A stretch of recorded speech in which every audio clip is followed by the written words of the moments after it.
Welcome everybody. Thank you so much for joining us this afternoon. I am talking to you from a very rainy, depressing Leeds, so I'm delighted to be escaping it to talk with such a great group of people.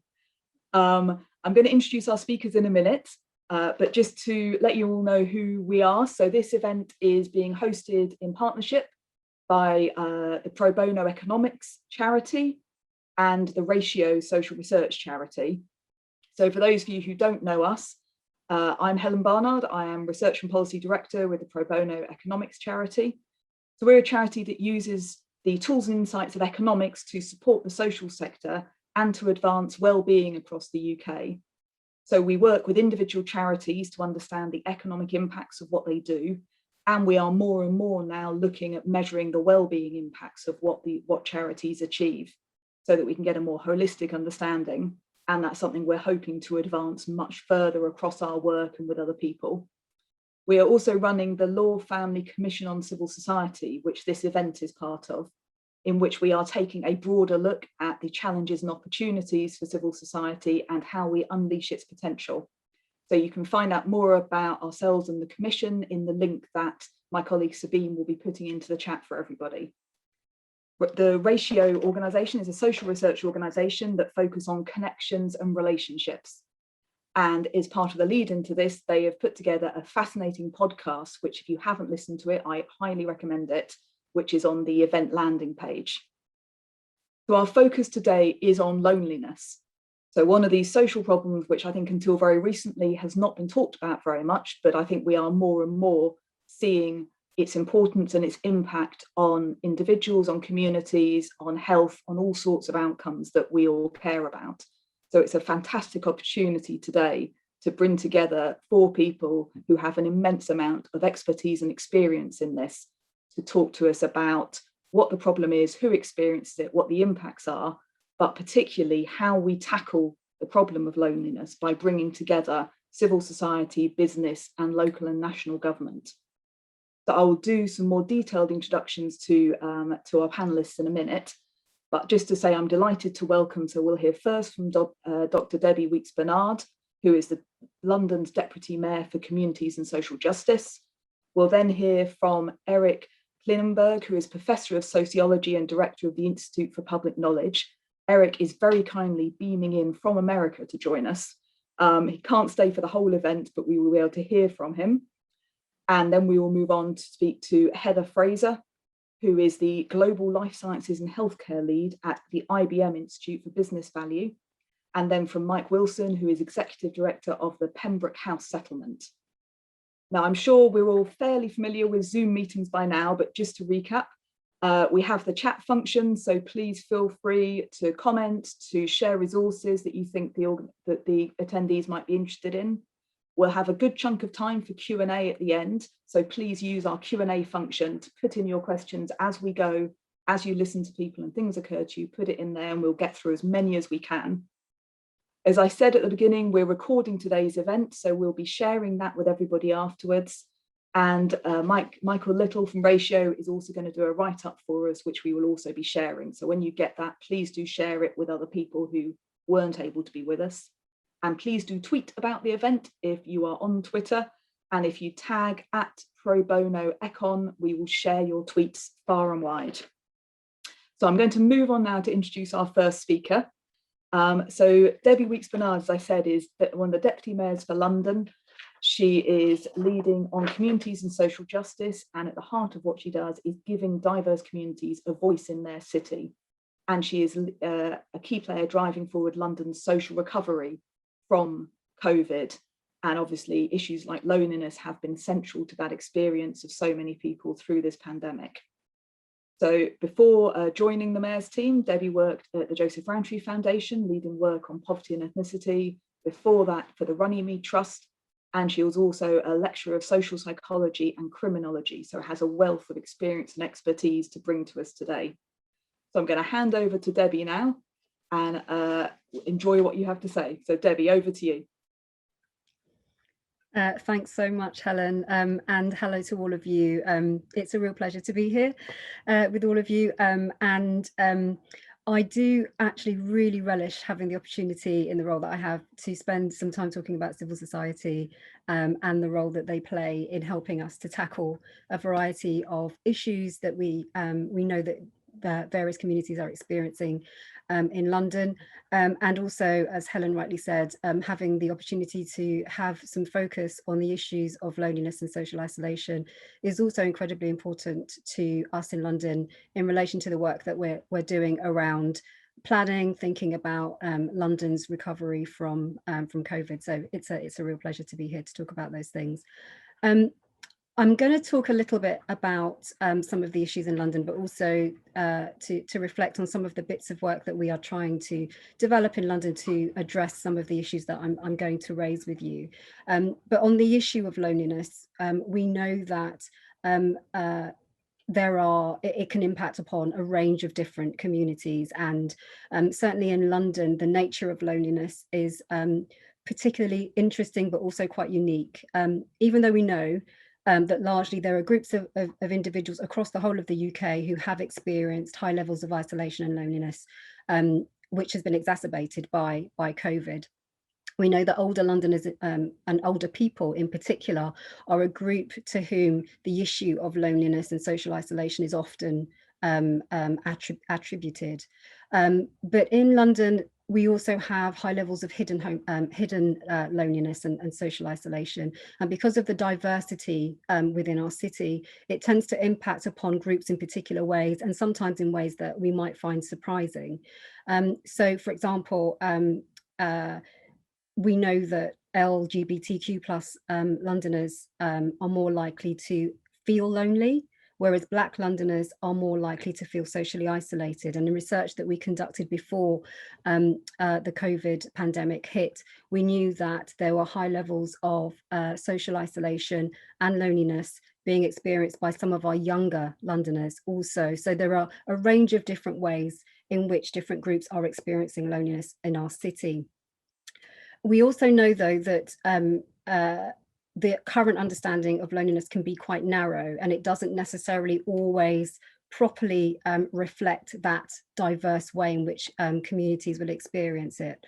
So, for example, we know that Londoners who have a protected characteristic, or those who are on some of our lowest incomes, who are less likely to feel economically resilient, are also those more likely to think that the local area in which they live is not one in which groups can mix together. They're more likely to feel lonely, to feel isolated. They're less likely to engage or participate in cultural activities or events. And so if you have a narrow understanding of loneliness, which means that services are not necessarily always that inclusive or targeted, that can have a very negative impact on the way in which those who are experiencing loneliness are able to reach out to services that they may be in need of. It also means that as those levels of loneliness and isolation have increased during COVID, which we know they have, an even larger group of Londoners are likely to have been left without support.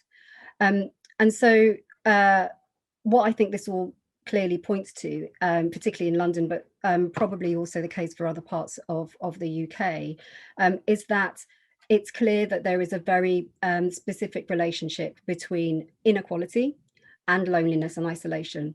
But there's also a very clear relationship between integration or poor levels of integration and isolation. And so any work or solutions that we develop to try to tackle loneliness and isolation also have to go alongside interventions and activities to try to tackle those drivers of inequality, but also the work that is necessary to try to build those bridges across divides, be they ethnic divides, age divides, class divides, or other types of divides.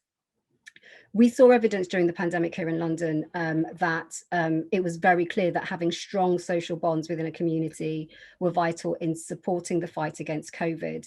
But we also know that in London, and indeed in other parts of the UK, that upsurge in community togetherness was not necessarily uniform. So there were clear gaps across geographical areas and certain communities, which has also fed into those rising rates of loneliness that groups have been experiencing. So the better off areas in London, so those that have more established social and community-led infrastructure, better connected networks of residents, also had lower levels of isolation, higher levels of trust in neighbourhoods, and also low population churn, and they were more likely to have an effective community response. And so it's really important that the work that we do around loneliness really reflects on how we try to address those gaps where bonds across communities are not as strong as they are in better, wealthier parts of our city. So how have we done this, and what's the role of civil society? Well, one of the things that we've tried to do is to try to have a better understanding of the way in which loneliness is impacting on communities in London. So we've commissioned research to try to understand who are the groups of people who are at risk of loneliness and social isolation, to build on what we already know from research that we've been conducting in London and published in 2019, and also trying to get a better picture of the services that are available to support them, so that we can identify where those gaps are and try to have more targeted responses to demand and reflect demand. We've also developed a range of wellbeing resources with Thrive London, which is part of the work that we are doing to try to address levels of good mental health in our city. And we've been distributing those to stakeholders, but also to digitally isolated Londoners, so making sure that we have paper copies rather than doing everything digitally. But we've also funded work that's really explicitly concerned with trying to bring people together, so addressing that social integration issue. So we've done this either through community sport, which is one of a simple but quite effective way of trying to bring very different groups of people together in their love of sport, or in engaging in physical activity, alongside work that recognises that some of the most hidden forms of loneliness can be experienced amongst young parents, new parents, so particularly young parents and those who are raising children on their own. So we've developed projects which have worked specifically with groups of parents, and we've got an evaluation of this which is available on our website, which includes a variety of different recommendations for those who might want to do similar types of work to try to engage those who are experiencing hidden loneliness and isolation. We know that social integration can happen on its own, but it can never necessarily be as sustainable as we would like it to be, which is why we've always focused on doing hands-on, specific, targeted work to try to bring people together across difference.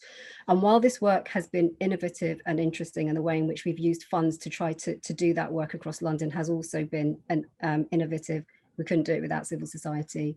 And so my final point, I suppose, is around recognising that as a regional public sector body, there is an awful lot we can do across the region, so across our city, but to get into communities and to get into localities, specifically at neighbourhood level, it's really, really important that we work with those civil society organisations who really stepped up during this pandemic to reach out to those communities who were finding it difficult to understand the public health messaging coming from government, who were finding it difficult to access services during the numerous lockdowns. And we know that civil society organisations have really stepped up to try to fill that gap for us. So what we've tried to do is we've tried to fund those organisations, and that's always important. Funding is necessary, hugely necessary for our VCS sector. In the first stages of the pandemic, we came together with around 65 funders, pulled money together to try to enable those organisations to respond as effectively as possible. But a huge chunk of the money that we gave was specifically on projects to tackle loneliness and social isolation. And we've also recognised that infrastructure for those organisations is incredibly important. We've got lots of tiny civil society organisations in our city working with very small communities, and we've sought to really support those bigger infrastructure bodies who can try to bring those groups together, advocate on their behalf, enable the distribution of funds, but also enable those smaller organizations to feel sustainable, resilient, and to capacity build. So the final point is just that we will continue to develop our ongoing relationship with civil society, because we know that in London, they can help us to reach those individuals who are the hidden lonely, but also can reach those communities who don't necessarily always have the voice and representation that they need. Thanks, Helen. Fantastic. Thank you so much, Debbie. There's so much there we could ask, but I'm going to hold questions so we can move on to our next speaker.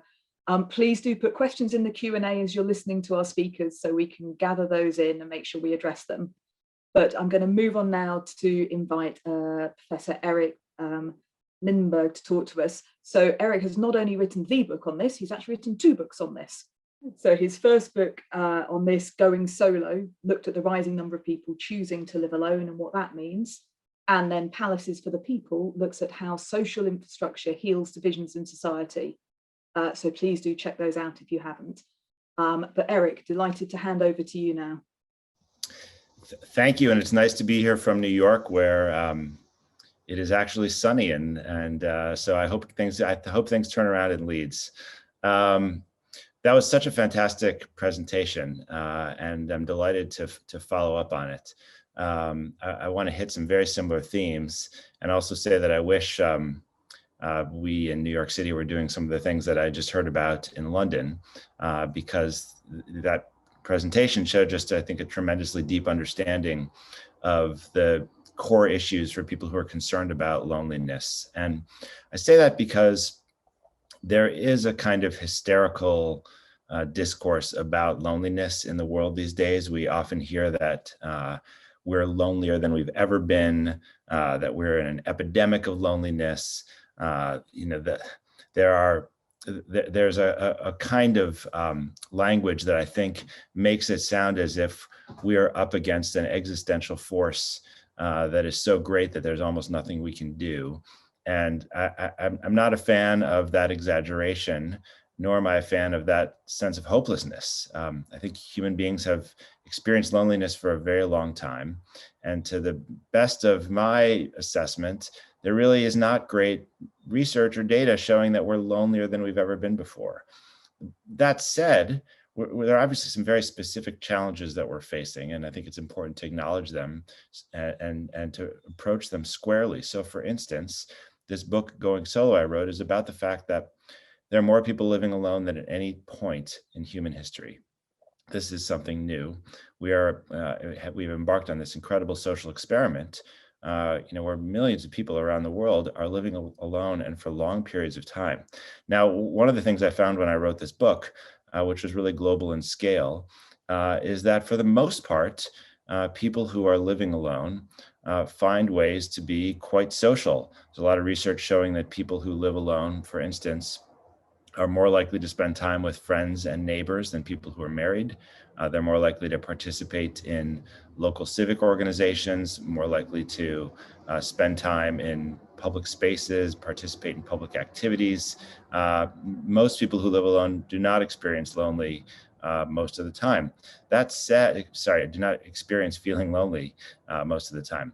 That said, some subset of people who live alone can get profoundly lonely. And there's a really dangerous and vicious cycle that we see, especially in older people, in poor people who live in very poor or depleted neighborhoods, where living alone and loneliness reinforce one another, and you get kind of a dangerous social withdrawal. And in fact, I got into this topic even years before I wrote the Going Solo book.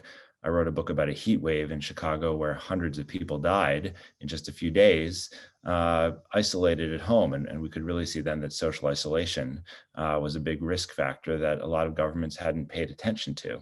So we have this demographic challenge today, which is a lot of people who are living alone who are at risk of having their feeling of loneliness, which is kind of an ordinary and sometimes even a healthy thing, right? Because the feeling of loneliness can be your body's cue that you need to get out into the social world and engage in social life. But if you have too much of that, it can be dangerous. So we have this situation, and now also, of course, we have a pandemic in which we've all been urged to be socially distant.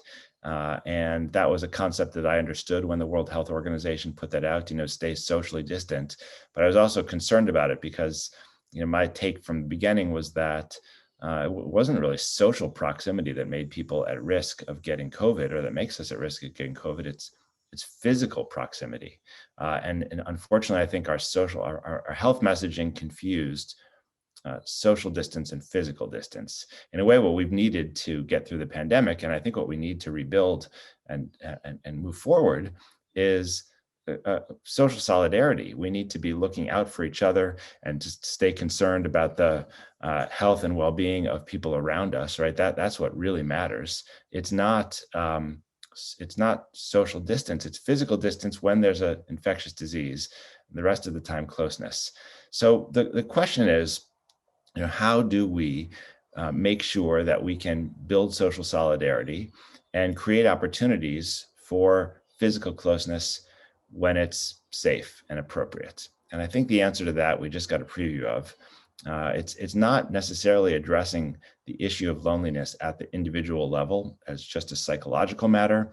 It's also an issue of creating physical places that are accessible, that are welcoming, that dignify the people who use them.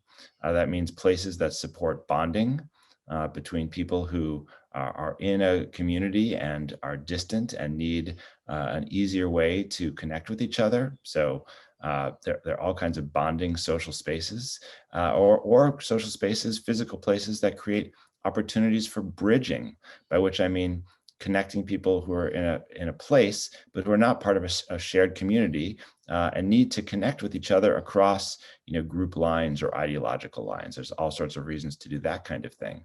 So in this most recent book I wrote, which is called Palaces for the People, I write about social infrastructure, places like libraries and public parks, playgrounds, athletic fields, places that unfortunately governments throughout the world, and my understanding has been in the UK as well, have really cut back their support from.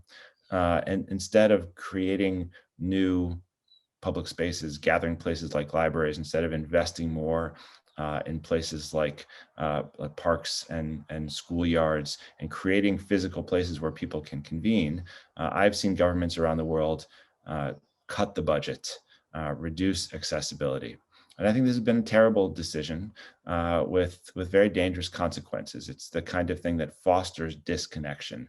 And so my push as we think about these issues of loneliness and of social isolation is for us to take the psychology of it seriously and recognize how dangerous something like loneliness or isolation can be, but also understand that those psychological experiences, those feelings, those emotions, that physiological process takes place in a physical and in a social context. And I would like to see us do much more to understand what kinds of places we can build in different cities, in different towns, in different communities to foster interaction, connection, bonding, and bridging. It seems to me like there's a lot that we could do that we haven't been doing. So I'm going to stop there. Thank you very much. Thank you so much, Eric. That was fascinating. I think it's an interesting theme emerging so far about connecting across dividing lines, about shared spaces, investing in shared spaces, whether that's physical or online, that we'll pick up on. And I think there's also a really interesting focus on the key thing being chronic loneliness.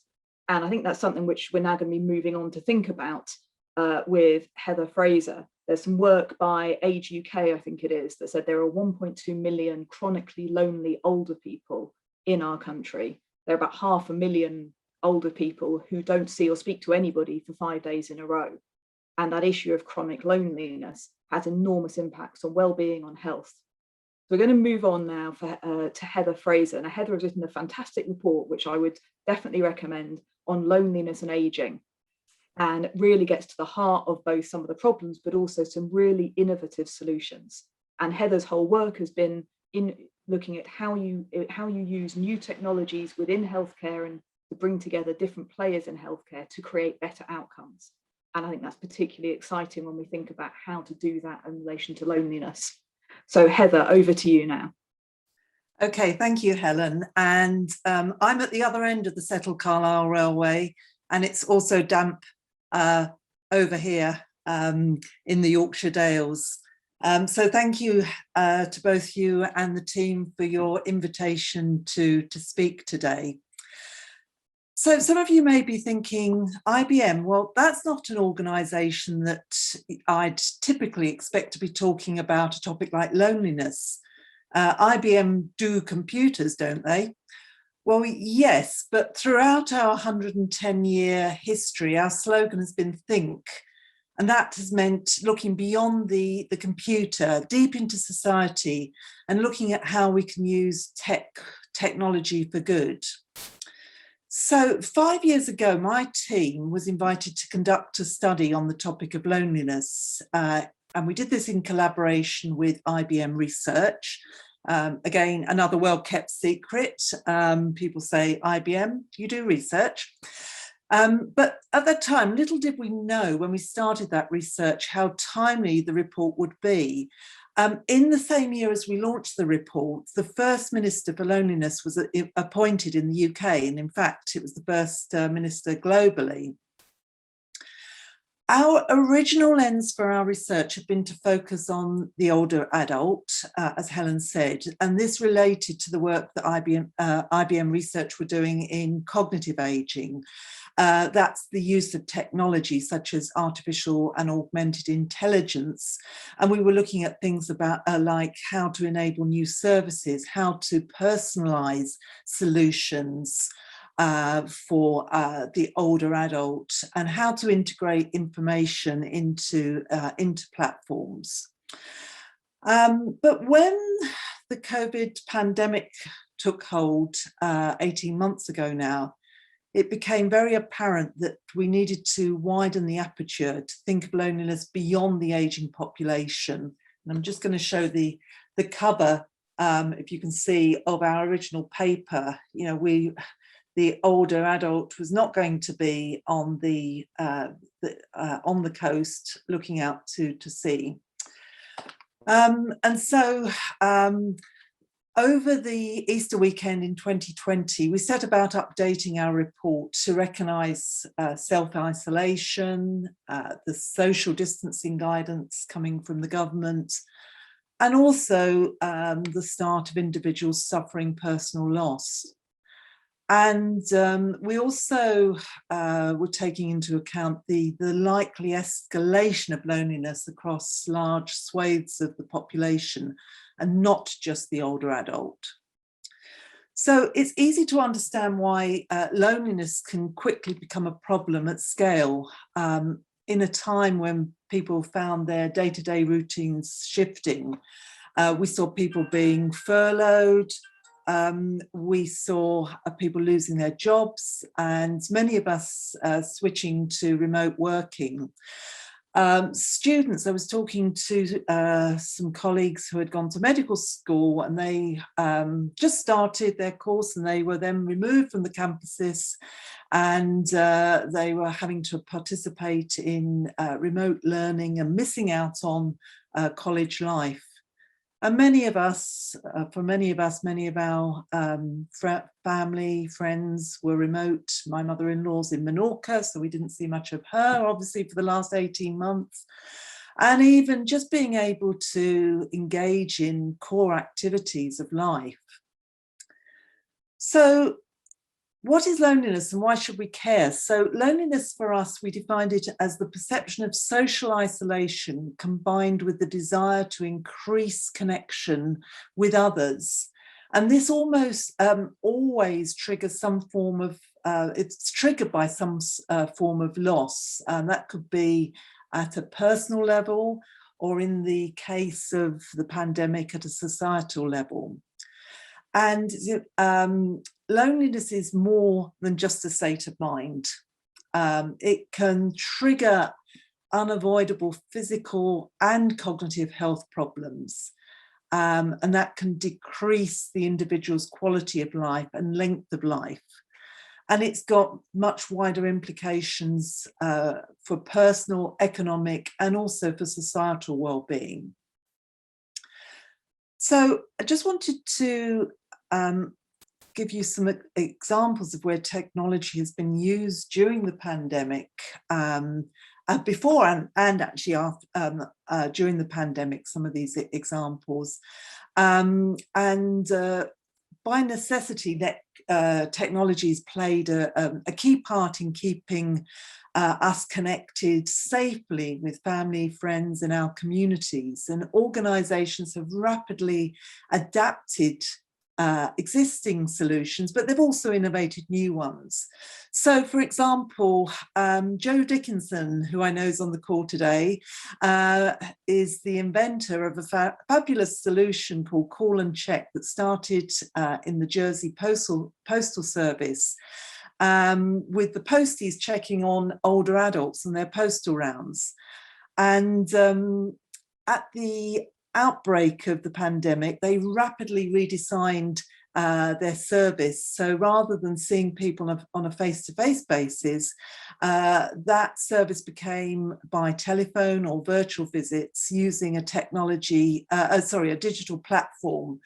Joe told me recently that that's being expanded into other parts of the country. So some really exciting solution to look at.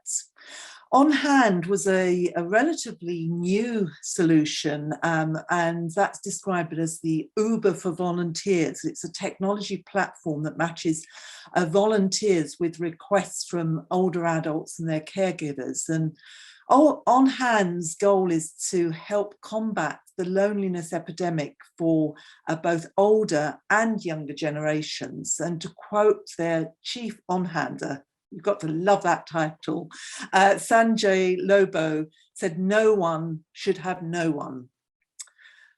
I move on to the National Innovation Centre for Ageing up here in Newcastle, led by my friend and colleague and or ex-colleague and co-author on our loneliness report, Nick Palmerini. And at NICA, they've developed a great system for digital and physical engagement, which looks to combine the professional experience of retired individuals to help drive innovative solutions for ageing. And they've now extended that into something they're calling longevity as a service. So take a look at that. And from an IBM perspective, IBM offers opportunities for flexible working and for volunteering to help individuals who are retiring and feel that loss of identity on retirement, to ensure that wealth of expertise is not lost. So they've been doing that also across all employees during the pandemic to keep us engaged, connected from a virtual perspective with the outside the workplace. So we've had wellness sessions, we've had daily check-ins. One of my colleagues has been doing meditation sessions with us and really looking at how you use the social network to keep the whole of the workplace connected. So as we start to take cautious steps on the path out of the COVID-19 pandemic, we need to ensure that insights and technology that were very rapidly deployed at the start of the pandemic continue to help foster connections and curb a longer-term loneliness pandemic. So I thank you for your time today, and I welcome any questions later. Thank you. That's fantastic. Thank you, Heather. Such interesting examples there. So I can see some questions starting to come in. Please do keep putting questions for both Debbie and Heather into the Q&A, and then for Mike as we come on. Eric has had to leave us, I'm afraid, because he had other things to do, but we have tweeted about his talk, and it includes his Twitter handle, so please do tweet him questions if there are things you particularly want to find out from him. So I'm going to move on now to our final speaker, Mike Wilson, who is Executive Director of the Pembroke House settlement in Woolworth in South London. And Pembroke House has been there since 1885, I think. And it really now continues the ethos of the settlement movement of not only running activities like lunch clubs, dancing classes, all sorts of things, but also having people who are living within that area, who are working within the community as friends, as neighbours, and the kind of impact that you can have on connections and so on when you have that deep-rooted involvement. So Mike, I'm going to turn to you now for our final speaker of the day. Thank you very much, Helen, and thank you for having me. I mean, I think fascinating presentation so far. So, I mean, I don't know about others. I'm really keen to dig into questions. So I'll be brief, but I just wanted to. I mean, as Helen was saying, I'm speaking from a particular perspective here, and the perspective that I'm speaking from is one of a neighbourhood. So we're based in Walworth, which is a neighbourhood in South London.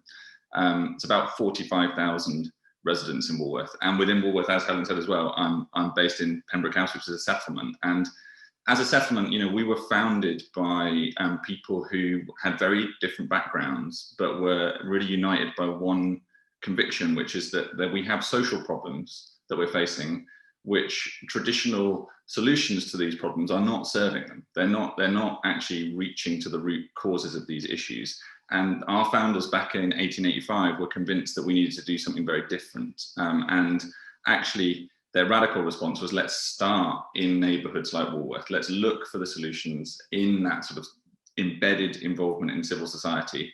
And then they managed to do something that for me has become a professional real preoccupation, is they managed to link that civil society, deep community engagement with wider policy and practice. And I think from that perspective of a neighbourhood, and from that perspective of a settlement, when it comes to loneliness, I really want to say just one simple thing and illustrate it maybe with two lessons from the pandemic. And the thing I want to say about loneliness is, well, loneliness very clearly is a social problem.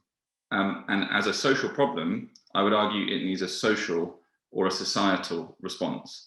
Now, that sounds like really, I think, quite common sense to all of us, but I think we need to remember that in the sort of current paradigm that we sit in when it comes to public sector services or charitable services, actually that's quite radical. If we take that statement to its sort of logical conclusion, it really is challenging. And that's because most of those public sector or charity solutions are often built on the individual level.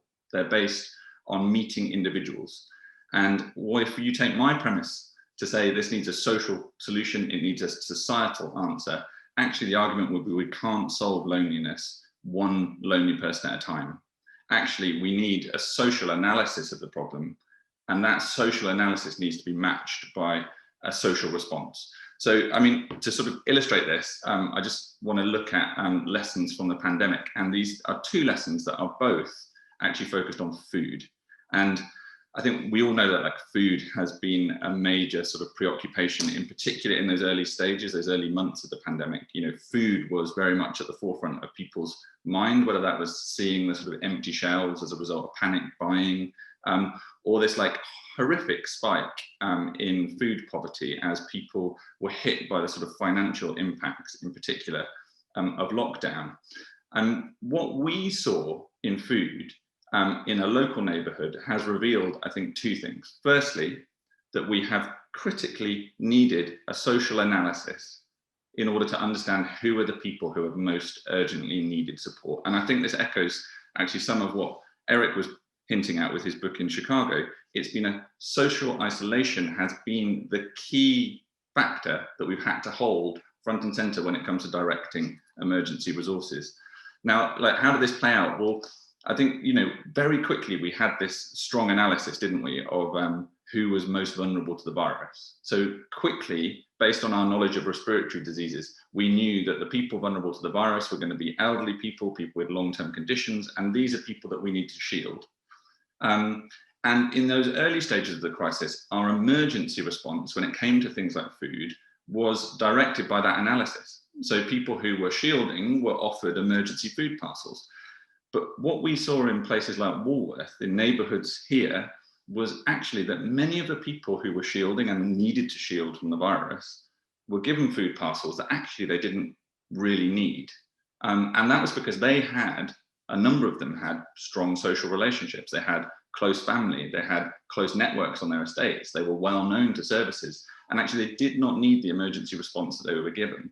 Whereas over here, there was a quite significant cohort of people who were nowhere near a shielding list, who were not medically particularly vulnerable to the virus. They weren't clinically extremely vulnerable, but were thrown into real crisis because of lockdown.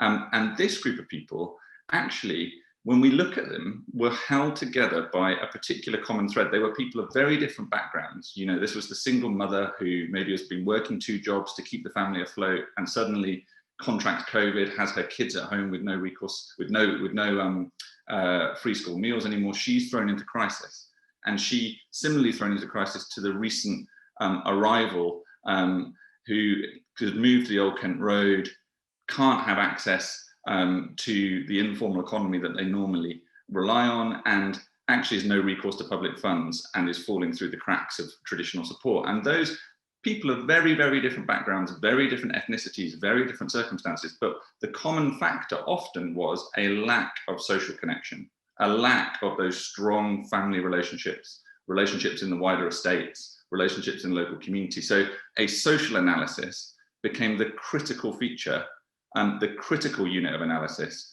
of actually how do we direct emergency resources. And this sort of proxy indicator, as it were, for loneliness, the number of connections that you hold, bubbled up from maybe being something that we worried about near the bottom of our list to very much the first thing that all public sector and voluntary sector and civil society needed to focus on. So the social analysis was key. I think the second thing that we saw was actually where the response was effective or most effective, it was a social or a societal response. So we, like many, community organizations, flipped our buildings into food distribution hubs. Suddenly we were filled with fridges and freezers, and we had various bits of fruit and veg, and we worked together with local organizations and local residents to get food to the doorstep of people like Javier, the recent arrival from Bolivia, or Cecilia, the single mum on the local estate. We worked to get food to their doorstep and emergency support to their doors. And now the numbers are impressive, right? The numbers are, 40,000 parcels were pushed out. We had over 900 residents step forward to help. We have more than 50 local organizations and civil society groups working with us. And the collaboration we have with the council and the local authority and the GLA was impressive as well. But really those numbers, if you step back, don't scratch the surface of what was going on. Because if you look at really what was going on, food was providing an excuse for people to connect across the neighborhood in a way that they had never connected at that scale in recent history, at least. In recent times, they had not connected in that way, and food provided an excuse to do it. So it wasn't the parcels, the number of parcels are not so exciting. What was really exciting was each of those parcels was the product of maybe 15 relationships between people who were packing food, people who were riding it, picking it up and cycling it across the neighborhood and dropping it at the doorstep and meeting someone new at the doorstep. In each individual parcel was the product of new relationships that would not have been formed if this hadn't happened. And actually what we saw is this interesting reversal, is quite familiar to the settlement movement, where the people who often thought they had the most to give, the volunteers stepping forward to help, actually saying, oh wow, I'm getting huge amounts out of this in terms of new connections in my local community, understanding my neighborhood in a new way. And this is something that I want to take with me. And the participants at the doorstep, the people receiving packages, when we're now speaking to them and talking about stepping down this emergency service, the concern often is not about the loss of the parcel or the food. The concern is about the loss of the connection. What am I going to do? Where's the next connection coming? This has provided me a route to meet the people coming to me, but also meet other people in my local neighborhood. So I think coming back to where I started in terms of loneliness needing a sort of a social analysis and a social response, I think we need to think, if we take those lessons of the pandemic seriously, I think we need to think about where are we looking for the problem? How are we directing our attention? And I think this sort of model of social patterns of social relationships, looking at connections, is something we've been working on before the pandemic. And I think this is something that the pandemic has shown is utterly critical, and we need to have front and center, not just in an emergency situation, but in the longer term. And secondly, in terms of response, I think we all, when it comes to civil society, public sector, business, we need funders, we need to think differently about our role. And I think the interesting thing for us as Pembroke House is we did not deliver all of those food parcels. What we did was provide a platform, an excuse for people across the neighbourhood to connect with one another and support one another. Our role was actually creating at the project level the type of infrastructure that I think Eric has been talking about in physical terms, and we're fascinated about in pre-pandemic times, building social infrastructure, a Woolworth living room, a place that can act like that. What the food hub and the food work that we're doing now has provided is a project version of that, which is a project infrastructure where people are coming together around a collaborative effort and a collaborative project. And I think there's a lot that we can say, maybe, I want to stop, but there's a lot that we could say there about in the Q&A. I think there's some critical themes here about meaning and purpose as well, and about the urgency that the pandemic gave us. But maybe those are things we could pick up in the Q&A. Fantastic. Thank you so much, Mike. There's so much food for thought there. So we've got a few questions have come in. Please do keep putting your questions in the Q&A. We'll get through as many as we can. So I'm just going to start with a couple of questions for Debbie. So one question is, could you give us an example of the kind of interventions that you've used to try and foster that social interaction? And then another question, just thinking about what Eric was saying about the importance of creating places for people to connect, but him having seen in a lot of cities, things like libraries being closed. How far has your strategy in London been keeping those places open, or have you also been seeing those places closed?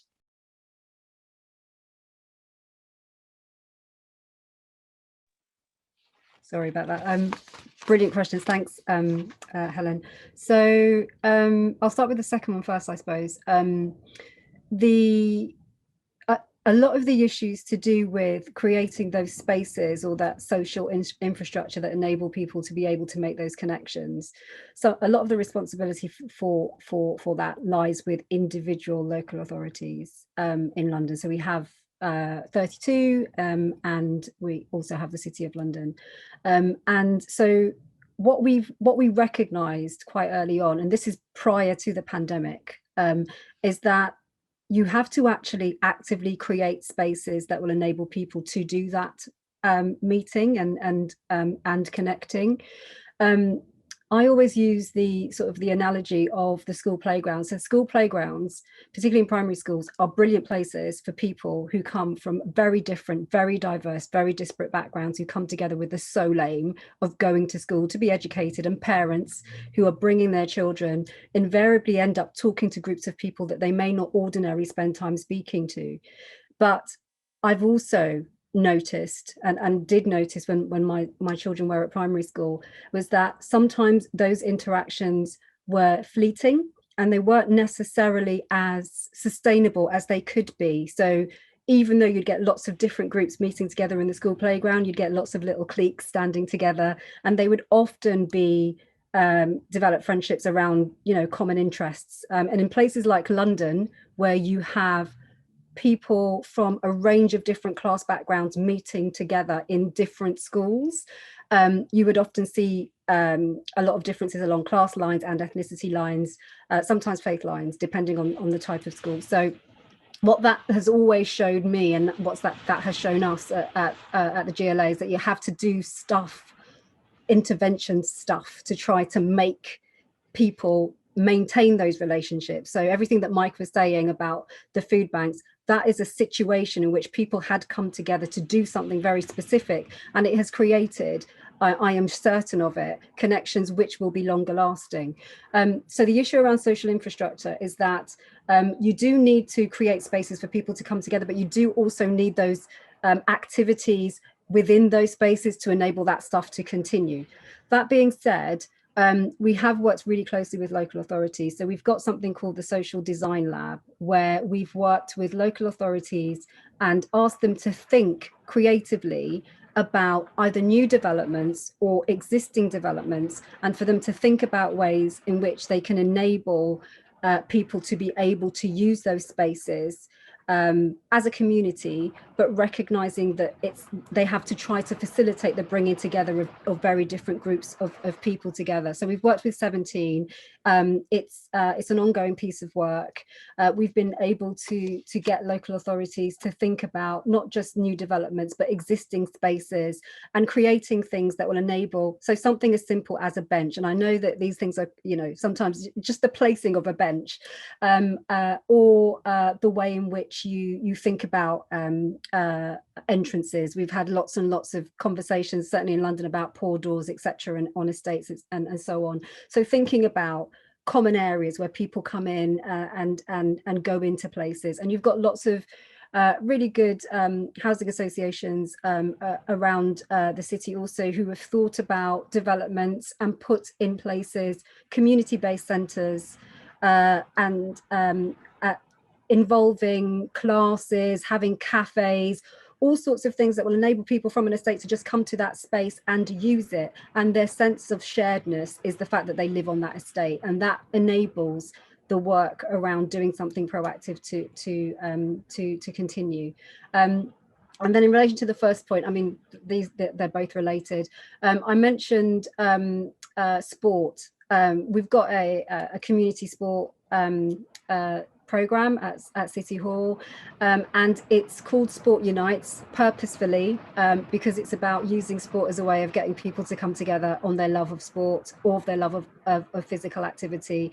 And we recognise that we've got high rates of inactivity in London, as you do in lots of other cities. But if you use that issue as a way to bring people who might want to just get fit or might want to learn a new skill to come together, it's actually one of the easiest ways of trying to bring people together across difference. And it has enabled us to do some of that bridging work, because bridging work is hard. One of the things I think that we've been able to do well in London is to do that bonding stuff within communities. The stuff that's been more difficult has been the bridging issue, particularly across class boundaries. And so it's ongoing work. We're continuously refining and developing it, but it has been really wonderful to see different groups of people come together and just do stuff around sport or physical activity.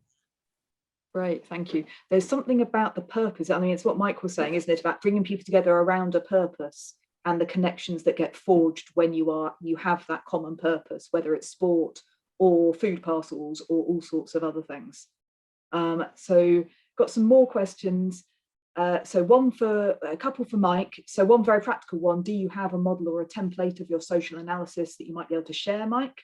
And that might be something we can just pop a link in perhaps afterwards. But also for Mike, so how can charities change their approach from helping individuals to enabling social solutions? Yeah, thanks. Great questions. I mean, on the social analysis, so that's something that we are working on actually with Ratio, so with Michael and Becca, who have helped convene this call. So we're going to be looking at how we can map those connections, both at the within particular buildings and within particular spaces. So looking at actually, that's picking up the social infrastructure point, some of what Debbie was talking about. How does certain physical interventions help create and foster more connections?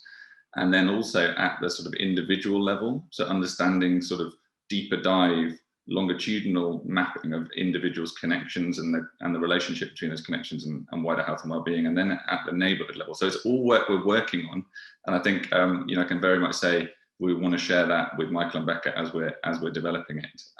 What was fascinating, it can sound too complicated.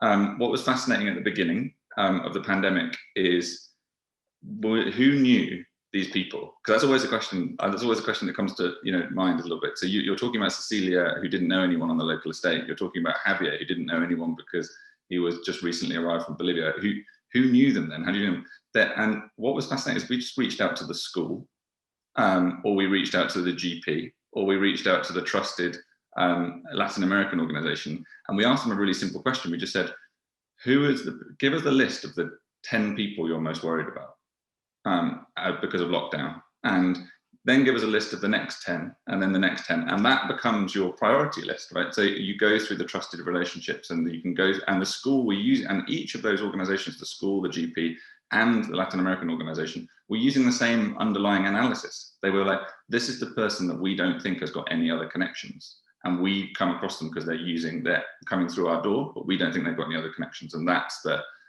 first analysis. So I think we can build off some of that. We can do the complicated stuff as well as let's keep it simple as well. The second question, in terms of like how do we persuade charities to stop thinking about individual solutions one-to-one and start coming back to look at fostering social connections, that's hard, right? And that's a journey that we're going on with I'm just going to be honest, with our staff team. So we've been building this venue over the last 3 or 4 years called the Walworth Living Room. Actually started by inspired by a bench, actually picking up on Debbie's thing that turned up outside the Pembroke House. But we've been building this place called the Walworth Living Room, which is meant to operate like a living room for the community. And the whole currency of the living room is connection. How do we foster connection and help connections to happen between local residents? The temptation of charity staff and public sector staff is always to put ourselves in the middle. So the link worker role is quite familiar to us. We're used to it. There's a lonely person, I'm now going to go and link with that person, and I'm going to see what I can connect them to. The challenge of that type of role is, if I have a link worker in the Walworth Living Room, maximum maybe they can meet 7 people over a day, 7 different appointments. Actually, the role became, and this is again lessons that we were learning with Ratio and others, roles became, the key role for the charity worker actually became, can we extract ourselves from that link worker role to actually thinking about our role in the living room as being more like the maitre d', looking at the patterns of connection that are happening across the whole venue. And if we can look at, actually, if we change the chairs in this way, people connect in a different way. Actually, if we put this type of food out, people seem to be more keen to have a conversation. If we have this activity, this is what people want to talk about. Suddenly, then we could be meeting 700 connections in a day rather than 7. So that's a real change. But I think in terms of our experience of that stuff is only learned, and the only way that we need, and that comes back to what you were saying, Helen, about the original way of settlements. Settlements have always been about, we need to learn how to engage in communities by being in community, and there's no shortcut to actually speaking to people and being on the ground. Great, thank you, Mike. I want to come to Heather, and there's a question. So a question that we've just been talking about, how do you identify the people who are not connected already? Now, I'd be interested in your reflections on whether there are ways of using data, of using technology to help do that.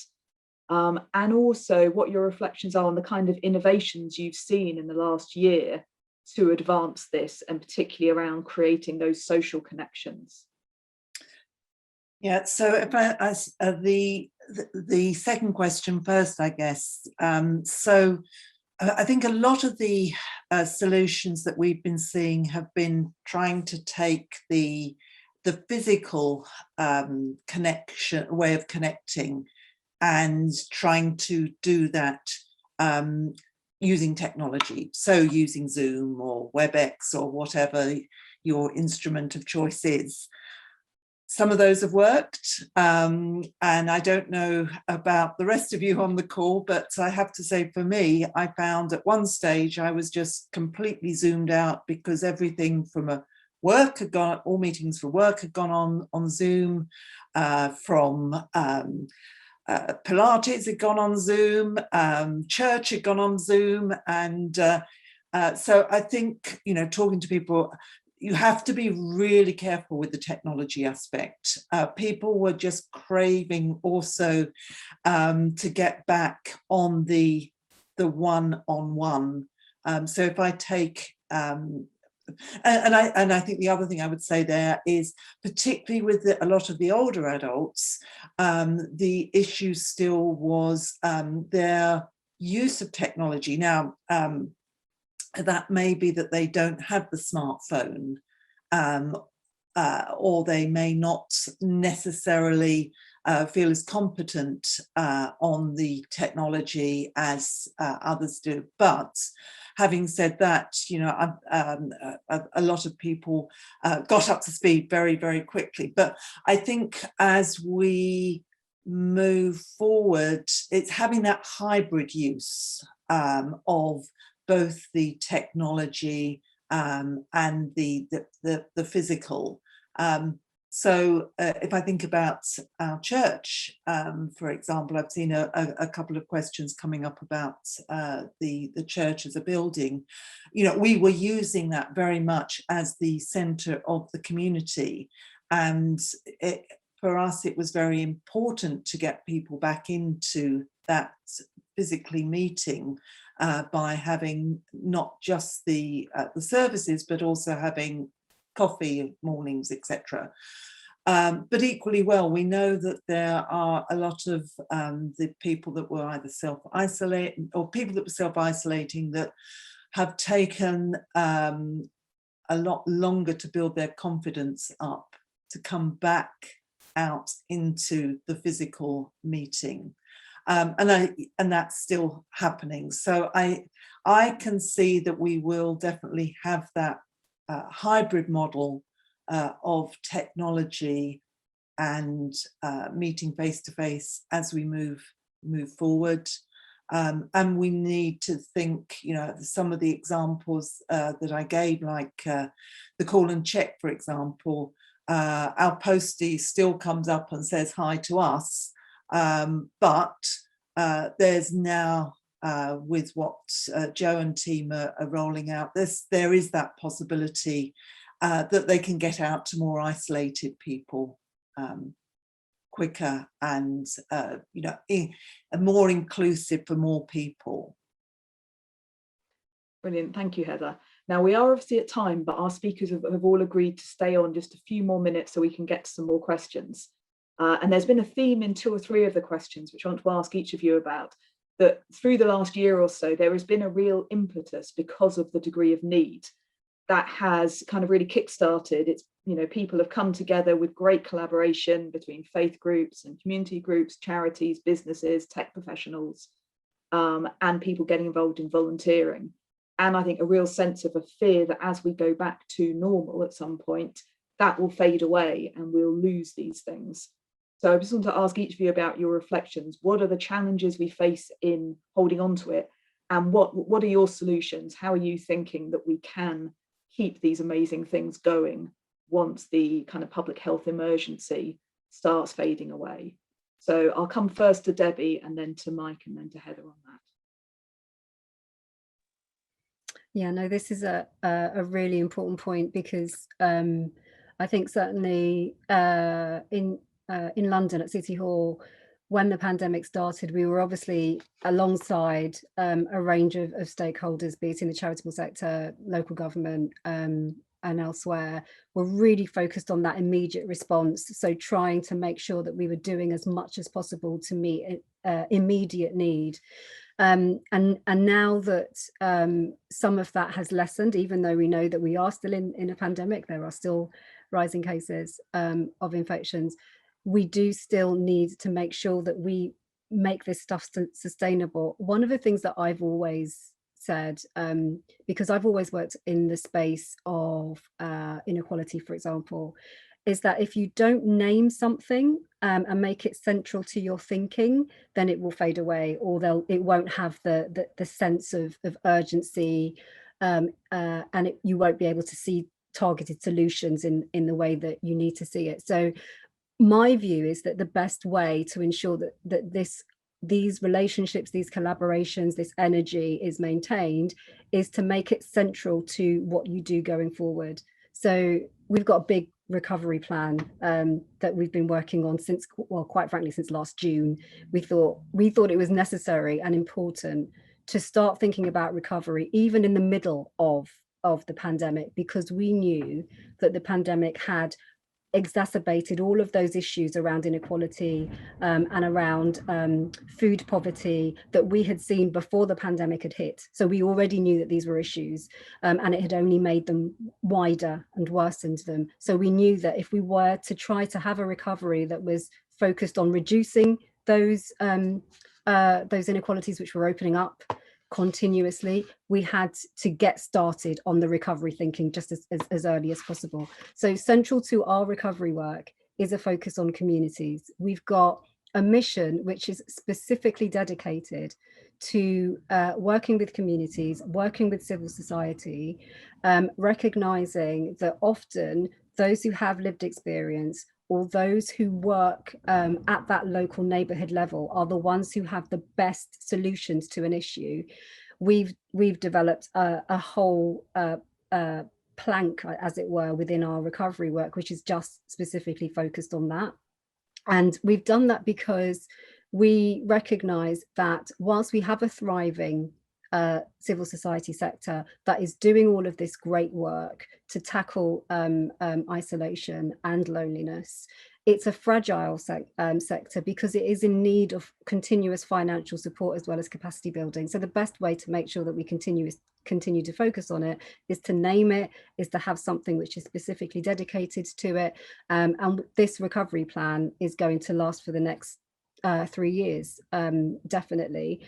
And I am hopeful that by having a focused, targeted view on this work, on collaboration, on working with communities, that we'll be able to hopefully continue with the great collaboration and partnership that we saw in the pandemic, and continue it going forward. So yeah, I think that's my view of the best way to do it at a regional level, to name it and to focus on it. Brilliant, thank you. And Mike, coming to you, what about at a neighbourhood level? What's your thinking about how to sustain the things that have happened? Yeah, I mean, I'd agree with a lot of that. And I think the key for me is back to what I was hinting at with meaning. I think the pandemic gave people a really existential reason for why they wanted to be involved. There was a real sense of a collective effort and urgency to step forward and to be part of the solution. And I think the challenge, and that meant that things that, we don't normally believe in food banks, right? So we're stopping our food bank because we don't think a food bank is going to be the right thing to do in the long time. It was the right thing to do in an emergency, wrong thing to do in the longer term. So the challenge, I think, is to create those narratives. We need that story, we need that continuity, and we need to be able to dream a little bit now that says, okay, how are we going to, and I think you can't talk about loneliness. We often talk about loneliness and we talk about community. But the way we talk about community is often evacuated, I find, from the questions about meaning and the question about purpose and the questions about conflict. The two things we're not allowed to talk about as a charity is faith and politics. What are the two things that people care about the most? Faith and politics, some form of that, So we have to be able to talk somehow about what a neighbourhood, what's the vision for a neighbourhood? How are we going to recover as a neighbourhood?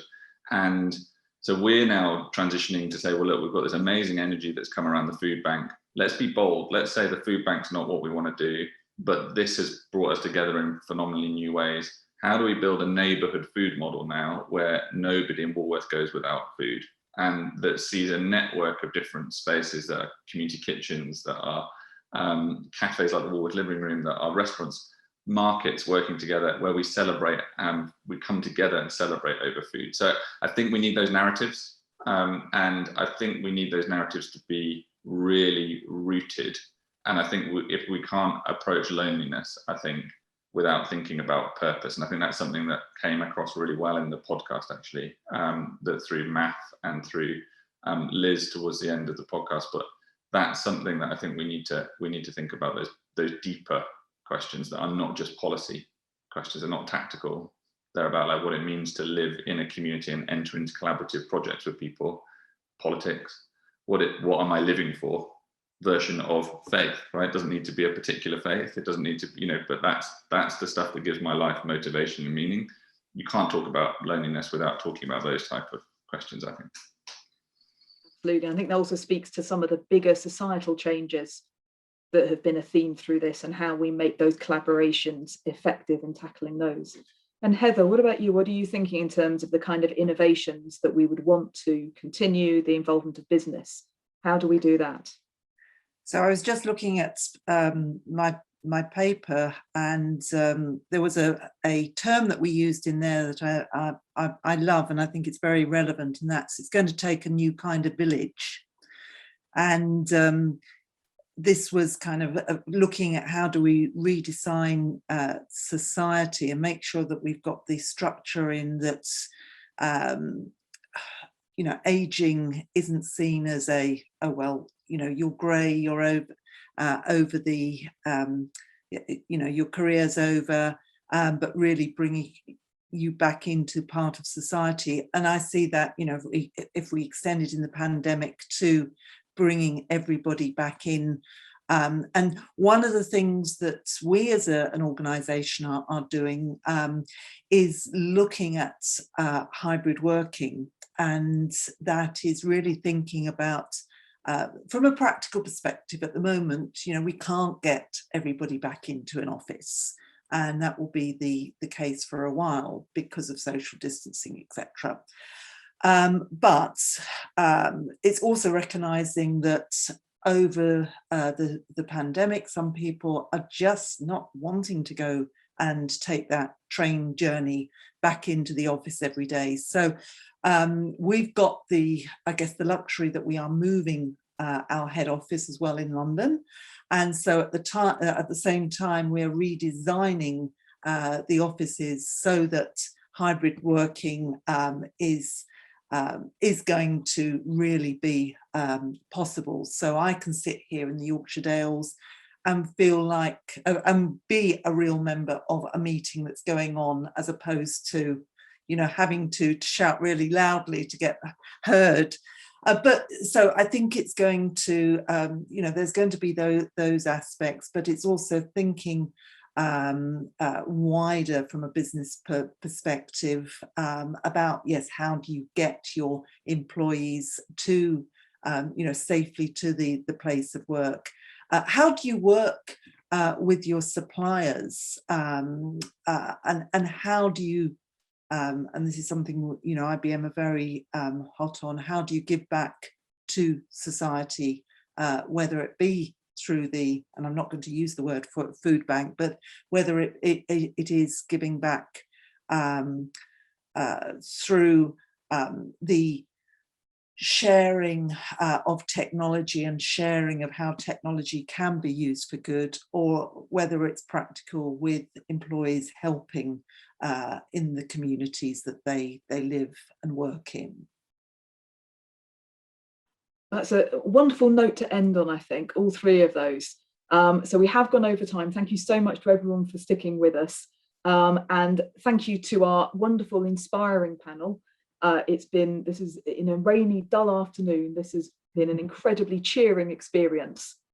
I want to thank all of you who have joined us and have kept with us. As I said, we are recording this and we're going to be doing a write-up, so we will send that out to everybody. If you want to keep in touch with what the Commission on Civil Society is doing, please do sign up to our newsletter. The link is in the chat. And we have, Pro Bono has also just gone live with our monthly charity survey tracker to keep track of the health of the sector, what's happening, what challenges you're facing. So it'd be wonderful if all of you charities on here could bob in and answer that and give us a really good read on how our sector is doing. So thank you also to Sabine and to the Pro Bono team and Ratio for organising such a wonderful event. And I'll hope to see you all again in the little village we've created here to continue these conversations on as well. So thank you very much, everybody, and have a good weekend. Bye-bye. Thank you now. Bye.